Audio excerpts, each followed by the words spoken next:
Hey, welcome in. Well, do we have a bit of buyer's remorse in the U.S.? Here's the headline. Regrets. Trump would beat Biden today. More women and black support. So that means if they were to redo the election today, they'd have to really fortify it, right? I'm not sure that the same amount of fortifying as it took in 2020 would suffice. Because, things aren't going great for Biden. Or just in general. But anyway. A slew of new polls have come out this week showing the shrinking support for and approval of President Joe Biden, his average now below 50%. But today, Rasmussen Reports is issuing the capper, telling that in an election do-over, Biden would lose to former President Donald Trump. Now keep in mind this is just one poll, but I do find that Rasmussen typically tends to be the best of the polls and is better than the aggregate as well. But it is just one poll. It says by a 6-point margin, 43 to 37%, likely voters would pick Trump over Biden if the next presidential election were held today. And that would absolutely be a shocking thing for Biden to hear. I mean, if anybody told him, which they probably won't.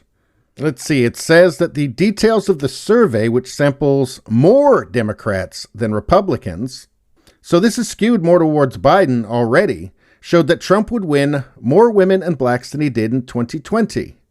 It says a sizable 14% would choose some other candidate, though none were named. So he's not very far in, and it's already not looking very good. A lot of people predicted that. It is fair to say that. If your kid wanted to find out whether or not there's a man on the moon or whatever, something, or, whether those aliens are here or not. So the survey comes at a key point in Biden's presidency. He is now under fire for bungling America's withdrawal from Afghanistan, increasing inflation, and spiraling crime.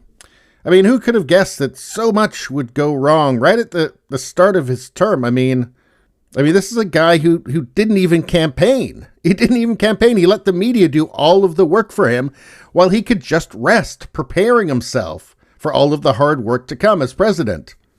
I mean, he must have gotten tons of rest and, I don't know, just doesn't seem to have helped him at all. And yeah, things are not looking very good. Here's the Washington Post. The Washington Post.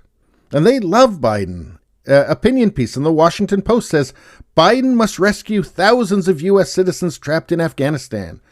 Well, Washington Post shouldn't be reminding people about these problems, should they? I mean, that's not going to help Biden at all. And here's CNN. A key inflation measure hits new record high yet again. I guess they didn't get the memo. They're not supposed to be mentioning this stuff, right? I wonder if we're going to start seeing a bunch of stuff about how wonderful Kamala Harris is soon. And maybe she should take over. I wonder. President-elect Harris. Anyway, and how about this? Homicide rise continues in major U.S. cities. I guess when some things get so bad, even CNN has to report on it. How about this? Number of migrants at U.S. border hits new record high. And here we see a photo from a crowded child migrant facility, which that wasn't supposed to happen, was it, under Biden?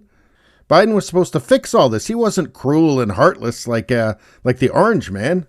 But there we have a lot of problems that Biden doesn't seem to be fixing and actually seems to be kind of directly responsible for, right?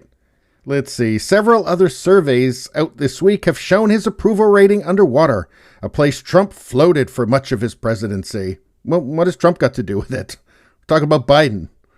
But this is interesting here. Despite showing Trump edging Biden in an election today, most told Rasmussen that they do not regret their 2020 vote. Well, that's weird. Some 89% said so. I guess that's 89% said that they don't regret their vote, led by 95% of Republicans who don't regret their vote. And for Democrats, it was less than 87%. But you have an 8-point difference between the two. And according to this poll, that would be enough to change the results if the election were redone Now, which, of course, it's not going to be. But I suppose the importance of this would be what it would mean for the midterms in 2022. And anyway, that's all I got to say about that. Before we go, though, I just want to have one quick note on this. CNN's Don Lemon claims he might have beaten up angry maskless man on New York subway. Play lotto. Don't play me. I'm not kidding. From noted tough guy Don Lemon. So apparently there was an angry maskless man shouting on a New York subway, and Don Lemon would not put up with that, not if he was there. Although I think that by beaten up, I think he might mean make him smell his fingers. So just Google it. Google it. Anyway, I'll see you next time. Please subscribe, like, and share. That really helps me out. If you just like to listen, there's the podcast, Radio Baloney. It's on pretty much every platform. If you look for it, you will find it. Thanks a lot. I'll see you next time.